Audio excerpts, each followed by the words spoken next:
네, 미국이 빈손으로 왔다. 아니다. 창의적인 아이디어를 제시했다. 스웨덴 스톡홀름에서 열린 북미 실무 협상. 결렬이냐 종료냐 입장차는 있지만 성과 없이 자리를 뜬 것은 분명합니다. 스웨덴 제안으로 2주 후에 협상 재개 가능성이 열려 있지만 북한은 적대 정책을 처리하기 전에는 협상 없다. 미국에게 물어보라면서 삿바 싸움에서 밀리지 않겠다는 강공 메시지를 밝힌 상태입니다. 그런가 하면 국내에서는 검찰개혁과 조국 장관 거취를 놓고 여야 정치권 또 시민사회가 연일 팽팽한 대치를 이어가고 있는데요. 먼저 북미 협상 결과 짚어본 후에 이어가도록 하겠습니다. 김형준 명지대 교수 또 최영일 시사평론가 나오셨습니다. 안녕하십니까? 안녕하세요. 반갑습니다. 나와주셔서 고맙습니다. 네. 자, 협상 시작 전에는 북미 양측 모두 이번 실무 협상에 어느 정도 낙관과 기대가 있었던 게 분명해 보입니다. 그런데 실제 회담 전에 북미 양측의 회동 때 표정도 상당히 밝은 편이었고요. 그런데 결론은 빈손입니다. 북한 측의 이유를 먼저 들어보시겠습니다. 기대감을 한껏 부풀게 하였으나 아무것도 들고 나오지 않았으며 우리를 크게 실망시키고 협상 의욕을 떨어뜨렸습니다. 한 가지 명백한 것은 미국이 우리가 요구한 계산법을 하나도 들고 나오지 않았다는 것입니다. 자, 미국이 우리가 요구한 계산법을 하나도 들고 오지 않았다. 자, 김 교수님, 결국 이제 북한은 미국 쪽에다가 책임을 돌린 거네요. 실제로 보면 왜 이제 기대가 높았냐면은 가장 큰 거는 이제 강경파라고 했었던 존 볼튼 그렇죠. 관보보좌관이 경질이 됐고요. 네. 또 트럼프 대통령의 말이 참 굉장히 기대를 줬잖아요. 새로운 방식이라고 했고, 맞습니다. 지금 북한은 뭐 새로운 접근법이라고 얘기를 한 거랑 맥을 같이 하는 부분들이 있고요. 그리고 더 나아가서 연말까지 이제 시한을 뒀다가 연말에 가까우니까 이건 분명히 그건 타결될 수 있는 가능성이 굉장히 크다고 봤는데 역시 북한은 굉장히 많은 기대, 그러니까 과잉 기대에 대한 부분들이 있었고요. 여전히 지금 미국에서는 나름대로 이 협상을 이끌어갈 때의 성과에 대한 문제에 대해서 굉장히 집착하고 있는 것 같아요. 그러니까 빈손으로 끝나고 한다면 오히려 그것이 트럼프 대통령한테 굉장히 악재로 작용될 가능성이 크기 때문에 결국 이제 그 절충을 물론 이제 저는 찾아가는 과정이라고 좀 봅니다. 그런데 협상에서는 항상 처음에는 크게 얘기를 했다가 조금씩 실리적으로 접근하는 방법이 있기 때문에 뭐 연말까지 어떠한 형태든 간에 나름대로의 그러한 그 성과를 내지 않을까라는 생각을 좀 개인적으로 해봅니다. 지금은 미국도 성과를 기다리고 있는 그렇습니다. 상황이고 북한은 뭐 당연히 성과를 내야 되는 상황이기 때문에 그렇겠죠. 자, 협상 결렬을 일단 북한은 선언했습니다. 이에 대해서 비건 대표를 비롯한 미국의 협상 대표단은 극도로 말을 아끼는 분위기였습니다. 들어보시겠습니다. Can you comment on yesterday's talk? Sorry, I'm answering a few questions. What do you think of the Mr. Kim Jong-un's accusation? Have a nice day. Thank you. 자, 하지만 미국 측은 국무부 대변인 명의로 반박 성명을 냈습니다. 북한의 주장에 대해서요. 8시간 30분에 걸친 회담의 내용과 분위기를 북한이 다르게 발표했다라는 겁니다. 우리는 창의적인 아이디어들을 가져갔다. 북한 대표단과 좋은 논의를 했다라고 밝힌 건데, 자, 최평론가님, 미국은 이런 것 같습니다. 우리가 빈손으로 나왔다니 그게 무슨 말이냐? 그렇죠. 북한 말이 사실이 아니다. 이런 건데 맞습니다. 그러면서도 자세히 들어보면 북한을 비난하거나 그러진 않았습니다. 북한도 물론 트럼프 대통령을 거론한 건 아니고요. 맞습니다. 그럼에도 불구하고 이제 불쾌하다 또는 빈손이었다 또는 뭐 기대에 미치지 못했다 이런 실망감을 뭐 북한은 여과 없이 드러냈고요. 그렇죠. 또 이제 이 외무성의 담화는 더 격합니다.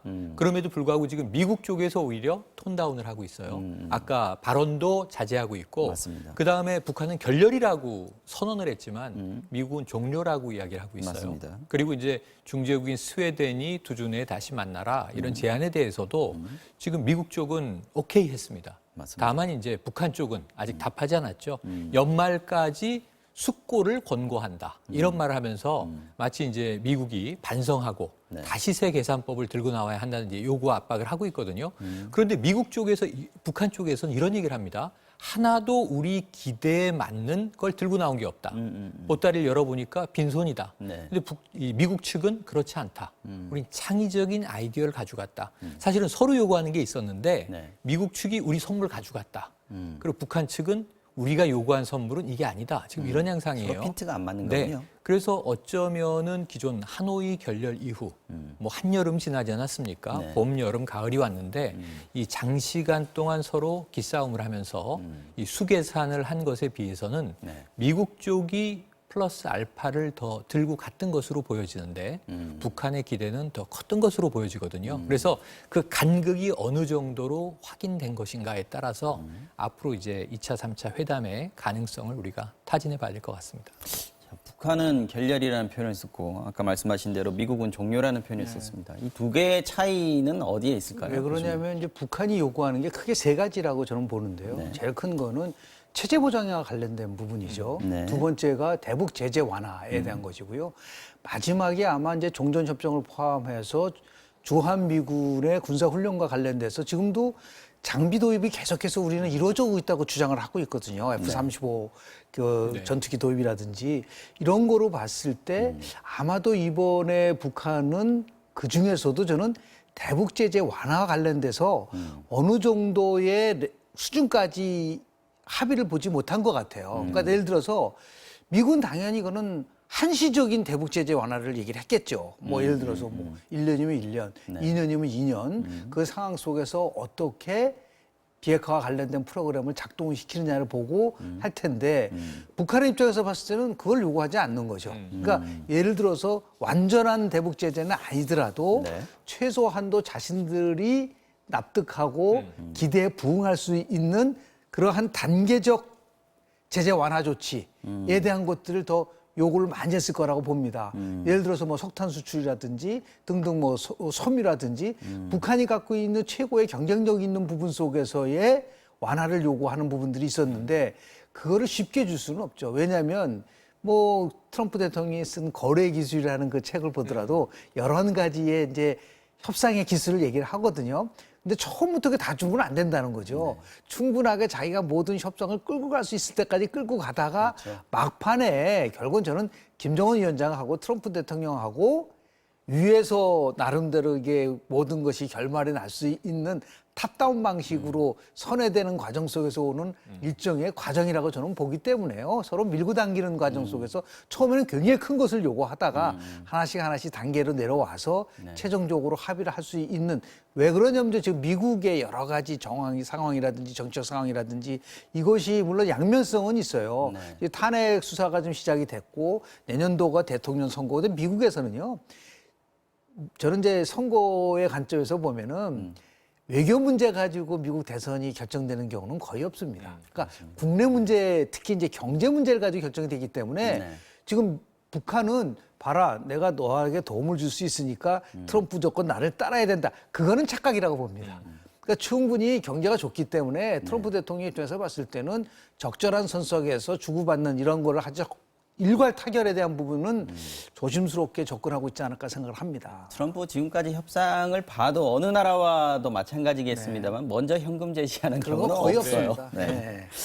자, 이런 측면도 좀 있을 것 같습니다. 김명길 대사가 실무협상 끝나고 난 뒤에 기자회견을 바로 하지 않았습니까? 맞습니다. 한 30분도 안 돼서 발표를 그랬죠. 한 것 같은데 만약에 그렇다면 뭐 회담 전에는 기대감을 표시를 했습니다만 어쩌면 북한이 먼저 협상 자체를 깨려는 생각을 가지고 임하지는 않았을까? 네. 이런 생각도 좀 든단 그 말이죠. 전문가들 일각에서 지금 나오고 있는 분석이에요. 지금 말씀하신 게 애초에 1차 실무 협상에서는 네. 북한이 흔히 그래 왔듯이 좀 이 테이블을 걷어차고 나오는 모습을 보여주려는 시나리오가 존재했던 것 아니냐. 일종의 하노이 회담에 대한 복수? 맞습니다. 뭐 이렇게 그러니까 볼 수도 사실은 있는 지금 우리가 돌이켜보면 이번 실무 접촉 직전이 2월 하노이 결렬인데요. 하노이 결렬 때 북한이 얼마나 당혹했는지를 우리는 김정은 위원장의 그 아주 당혹한 표정 자체를 맞습니다. 생생하게 봤고 네.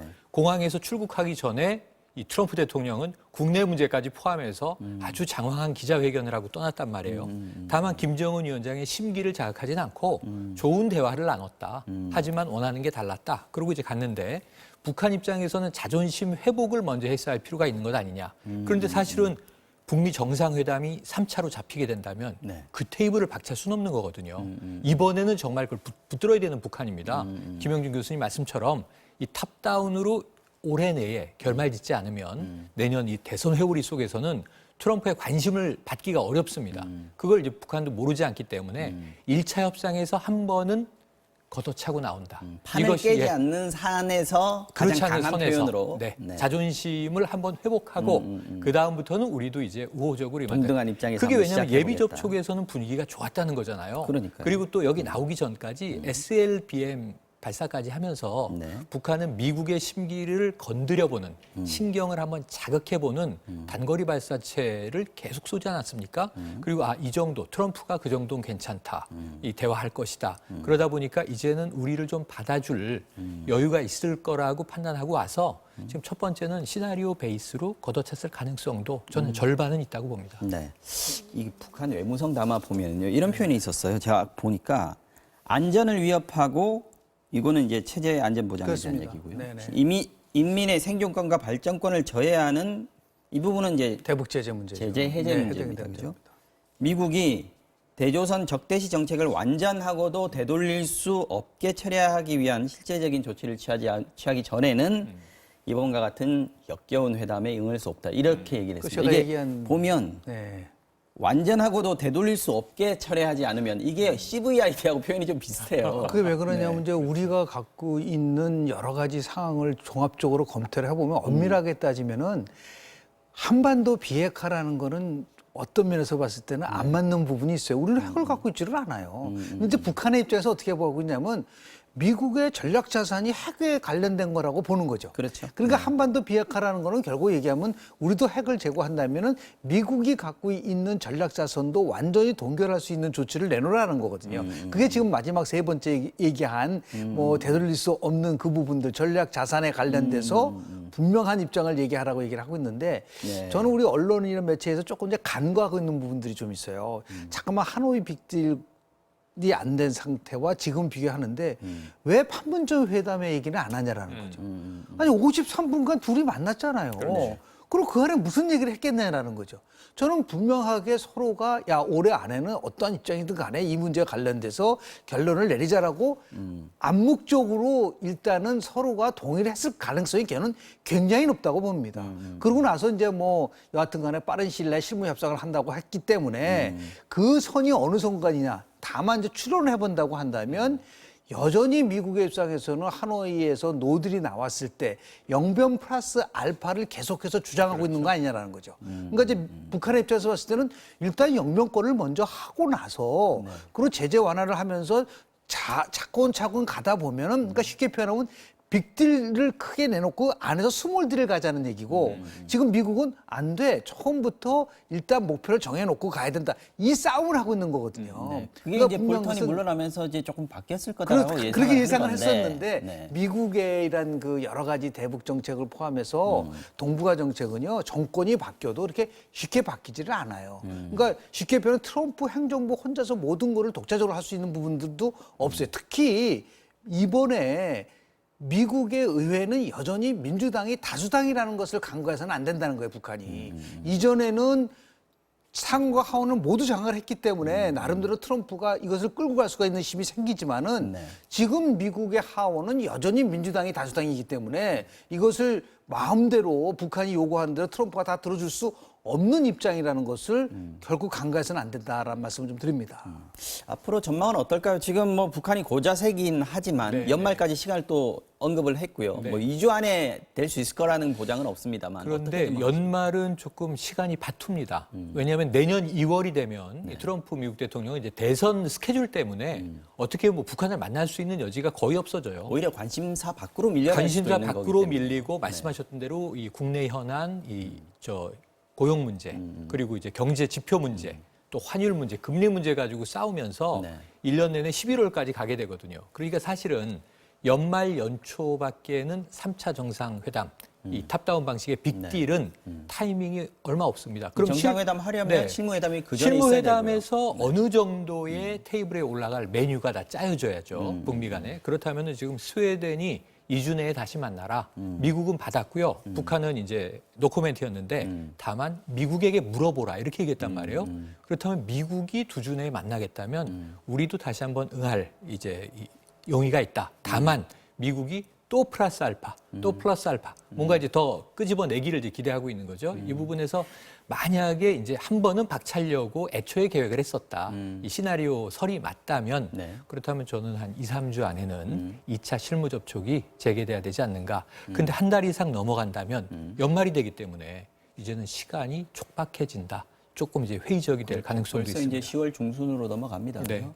그런데 뭐 교수님께서는 어떻게 트럼프의 전망하세요? 성격상은요 네. 전혀 구애받지 않습니다. 뭐 내년 2월이든 3월이든 4월이든 필요하면은 이런 경우도 있을 수 있어요. 김정은 위원장이 워싱턴에 못 간다는 보장이 어디 있습니다. 대선 직전에. 대선 직전에요. 그 어마어마한 이벤트를 능히 할 수 있는 네, 사람이기 능히 할수 때문에. 있습니다. 이때까지 해온 걸 아니 보면. 그거 지금까지 김정은 위원장 입장에서 봤을 때는 여러 번 만났기 때문에 트럼프 잘 알잖아요. 지금 김정은 위원장은 세 가지의 확신에 차 있어요. 첫 번째는 뭐냐면 정치 심리학적으로 분석을 하면 첫 번째는 뭐냐면 어떤 경우라도 중국은 우리를 버리지 않는다. 중국은 우리 우방이라는 거 있지 않습니까? 그 두 번째는 뭐냐면 문재인 정부 하 속에서의 남북 관계는 계속해서 갈 수밖에 없다. 우호적으로. 마지막 세 번째는 이겁니다. 내가 트럼프를 단파를 질 수 있다고 생각하고 있는 것 같아요. 당연히 똑같죠. 트럼프도 역대 대통령이 못한 것을 내가 할 수 있다는 것을 보여주는 것이 최고의 대선 전략이라고 본다고 한다면 경제 플러스 알파지 않습니까? 특히 탄핵 위기에 물론 이제 하원 같은 경우는 저는 탄핵이 어떻게 전개될지는 몰라요. 특히 하원에서 탄핵된 대통령이 미국에 2번 있었단 말이에요. 근데 클린턴을 포함해가지고 얼마든지 이건 탄핵 조사가 시작됐기 때문에 그 위기를 극복할 수 있는 방법은 성과거든요. 그러니까 성과를 내기 위해서는 결국은 자기 특유의 이러한 협상을 통해서 이슈를 전환시킬 수 있는 가능성이 굉장히 크기, 그걸 저는 김정은 위원장이 간파하고 있다고 보는 겁니다. 그러니까 계속해서 한 번에 협상하는 것이 아니라 막판에 큰 걸 가지고 빅딜을 하자라고 하는 그런 전략. 저는 벼랑 끝 전술이 아니라 고도의 심리전을 포함해서 트럼프를 잘 읽고 가는 일종의 김정은식의 협상 전략이 아닌가 생각을 좀 듭니다. 지금 북한도 굉장히 높은 수를 쓰고 있다라고 보시는 거군요. 자, 마지막으로 우리 정부 입장 잠깐 좀 짚어볼게요. 우리 정부는 이번에 실무협상 끝나고 나서 약간 좀 당황스럽기도 하고 아쉽기도 하고 또 그러나 기대를 놓을 수는 없고 이런 입장인 것 같습니다. 근데 그렇죠. 지금까지 우리 정부가 해왔던 문재인 정부가 취해왔던 입장하고 지금부터 시작되는 북미 협상에서 우리 정부 역할 좀 달라질 수밖에 없지 않을까 두 싶습니다. 가지가 좀 이제 걱정스러운 거는 뭐냐면 그동안 문재인 대통령은 중재자 역할로서 충분히 어느 정도는 역할을 담당한 겁니다. 트럼프 대통령이 직접 얘기를 했었잖아요. 자기가 만약에 대통령이 안 됐으면 벌써 한반도에는 전쟁이 일어날 수 있는 가능성이 높았다고 얘기를 했기 때문에 그런 면에서 대해서는 뭐 가짜 평화다, 뭐 위장된 평화다 그런 평가보다도 대한민국에서 전쟁의 공포로부터 이 부분을 완화시켰다는 부분은 평가받아야 되는 겁니다. 그러니까 그동안 그런 거는 있어 왔고 중재 역할을 해왔다는 것에 대한 거 있는데 지금 보니까 김정은 위원장 입장에서 봤을 때는 이제는 중재자가 필요 없다고 생각하는 것 같아요. 본인이 직접 담판을 하겠다는 생각을 하고 있는 부분들. 그렇죠. 네. 이것이 이제 우리 정부를 굉장히 어렵게 하는 것과 있고 또 하나는 뭐냐면 뭐 11월 달에 어떻든 간에 정말 김정은 위원장은 얘기를 했잖아요. 답방을 한다는 얘기가 있었기 때문에 다만 중요한 것은 뭐냐면 어떠한 결말이 나든 간에 대한민국은 대한민국 정부로서 그런 플랜 A, 플랜 B, 플랜 C를 만들어 놔야 된다는 거죠. 그러니까 어떤 한쪽에서 움직이는 것이 아니라 네. 최종적으로 타결해 보았을 경우, 타결이 되지 않았을 경우 이 모든 사는 거를 면밀하게 보고 최악의 상황에 대비하는 게 전략이지 최고의 상황을 놓고 전략을 짜는 거는 그렇죠. 나름대로 좀 우리가 신중할 필요가 있지 않을까 생각을 좀 합니다. 자, 이어서 국정감사 소식 보겠습니다. 국회 법사위가 오전부터 지금 서울고검에서 중앙지검 등을 상대로 국정감사를 실시 중인데요. 이른바 조국 장관 이슈, 또 검찰개혁 문제를 놓고 여야 간의 긴장감이 팽팽합니다.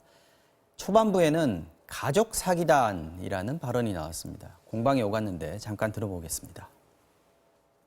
대통령이 자기 측근이 수사를 받자 검찰 개혁을 주장하고 나섰습니다. 이미 천하가 다 아는 가족 사기단의 수괴를 장관이 임명하고 이는 마치 파렴치하고 철면피한 도둑이 도둑 잡아라 하는 격 아닌가 생각하는데 장관을 가족 사기단의 수괴다 그렇게 표현하셨더라고요. 지금 금방 장재원이 나의 얘기를 하는 거 아니야 지금? 예 됐습니다. 어? 예. 내가 어제 당신 얘기를 한다 했어? 지난주에 분명히 얘기했잖아. 딴 사람 얘기할 때 하지 말고. 그만하세요. 내가 그래서 오늘 얘기 안 한 거야. 아까 말씀하실 때 얘기 안 한 거라고 내가. 그만하세요. 예, 네? 그만들 하십시오. 그 예, 버릇을 이렇게 예. 못 버리고 그래. 가족 사기단의 수괴. 네네. 조국 장관에 대해서 한국당 의원이 그렇게 얘기를 했고 송경 간사가 이제 반박을 하면서 말싸움이 네. 좀 벌어진 것 같습니다. 지금 충분히 자극을 했죠. 저는 이제 도발을 한 발언이 있었다. 네. 지금 이제 너무 지난주부터 시작된 국정감사가 저는 이렇게 14개 이상의 상임위에서 네. 전폭적으로 이 조국 국감이 될 줄은 몰랐어요. 일부 뭐 교육이라든가 저는 그럴 줄 알았는데. 정무위라든가 법사위, 저는 뭐 국방이라든가 이 또는 산업통상위 같은 쪽에서까지 일이 터질까 했는데 맞습니다. 예를 들면 사모펀드가 문제다. 그럼 지금 DLS나 DLF 사태가 있지 않습니까? 3천여 명이 넘게 8천억 원이 넘는 돈이 증발해서 피눈물을 흘리는 사건입니다. 분들 사건인데 그럼 이런 것들을 파헤쳐야 되는데 조국 장관 가족 의혹이 하나의 계기가 될 수는 있어요. 그런데 지금 제가 보기엔 국회 상임위 모두가 수사팀이 된 것 같아요. 거의 매몰돼 있다시피 네네. 하죠. 가족의 지금은요. 비리를 네. 파헤치기 위해서. 그러다 못해 지금 이제 나온 저 이야기는 가족 사기단은 어찌 보면 조국 장관을 필두로 해서 지금 배우자, 딸, 아들 또는 뭐 이제 오촌 조카는 지금 구속돼 있는 상태고요. 네. 지금 뭐 천안 문제도 있고 한데 모두를 유죄로 이제 사전에 지금 결정한 심증입니다. 네. 가족 사기단이라고 규정을 했어요. 네. 그래서 왜 검찰을 믿는다면 야당 입장에서는 검찰의 수사를 끝까지 지켜보고 네. 어떤 혐의, 지금 혐의가 굉장히 많지 않습니까? 어떤 혐의는 유죄 취지로 갈 수 있고 어떤 혐의는 무죄 취지로 갈 수도 있는데 네. 지금 국민들이 바라보는 이제 찬반도 이제 그러한 경계선을 사이에 두고 이 새 대결을 하고 있는 양상인데 왜 그러한 부분을 국회의원들이 그것도 이제 정기국회 꽃이라고 하는 국정감사에서 오직 조국 이슈로 다 올인하고 매몰돼야 하는지 저게 선동 정치의 일부로는 보이는데 제가 보기엔 어떤 생산적 가치가 있는지는 아마 정치인 본인들도 입증하기 어려울 것 같아요. 조금 자제해야 되지 않나 싶은 생각이 듭니다. 이 문제도 얘기가 됐습니다. 한국당 장제원 의원이 조 장관 자택을 압수수색했던 네. 그 검사죠. 검사 있죠. 여검사였죠. 이분이 이제 사이버 테러를 당하고 있다라고 얘기를 했더니 민주당 김종민 의원이 여과되지 않은 말을 너무 증폭시키지 말라. 국회에서 이런 얘기를 계속 재생산하는 거 아니냐라는 지적을 했습니다. 그러면서 더불어서 김종민 의원은 이제 조국 장관 2달 동안에 그 가족들이 당한 여러 가지를 비교를 해보면 훨씬 크다는 얘기까지 했어요. 제가 누차 강조를 하지만은 무죄 추정의 원칙과 그리고 불구속 수사의 원칙, 그리고 피의 사실 공포를 해서는 안 된다는 이 3대 원칙은요. 이제는 우리가 지켜줘야 합니다. 다만 네. 이것을 언제 어느 시점에서 할 거냐 문제가 남아 있는 겁니다. 지금 조국 장관과 관련된 수사가 마무리되고 그리고 이제 우리가 정상적으로 국회가 활동을 하게 되면은 정말 지금보다 더 강한 검찰 개혁이 이루어져야 되죠. 거기에 대해서 반대하는 국민은 없다고 봅니다. 다만 지금 수사를 받는 입장에 있는 법무부 장관의 입장이 조국 장관이기 때문에 여기서 특수부를 축소한다든지 다른 자꾸만 검찰 개혁이 나오니까 지금 이제 진정성이 이제 의심을 받는 건데요. 저는 이제 의회를 전공한 연구자로서 말씀을 좀 드리면 국정감사와 국정조사는 다른 겁니다. 그렇죠. 대한민국에 가장 벌여야 할 것 중에 하나가 국정감사와 국정조사를 혼돈하는 거예요. 지금 자꾸만 국정조사를 하려고 그래요. 아니 제한된 시간 내에 3주 동안 걸쳐서 저렇게 600개 이상의 기관을 감사하는 나라는요. 대한민국밖에 없어요. 그러니까 이게 문제가 된다고 한다면 국정조사를 하든지 특검을 하든지 해야 되는 것이고요. 국정감사는 1년 동안 정부가 어떻게 정책을 잘 펼치고 예상 집행을 잘했고 문제가 뭐냐 이걸 집중적으로 감사를 한 다음에 그것을 토대로 해서 법을 만들고 정책을 만드는 게 국정감사의 핵심적인 거예요. 맞습니다. 이런 거로 밖에 나가야지 모든 게 조국 국감으로 간다고 한다는 거는 엄밀하게 따지면 국회의원들이 직무유기하고 있는 거라고 저는 봅니다. 그러니까 분명한 것은 조국 장관과 관련된 수사는 수사대로 가더라도 정말 민생이 지금 어렵지 않습니까? 이런 부분 속에서 서로가 조금씩 무엇이 국정감사의 본질인가에 대해서 조금 성찰할 수 있는 그런 좀 성숙한 모습을 좀 보여줘야 되는데 하기야 뭐 지금 여당이지만 야당할 때도 똑같았어요. 그래서 제가 지적하는 겁니다. 감사와 조사는 다르다라는 거를 좀 성찰했으면 좋겠다라는 말씀을 좀 드립니다. 네.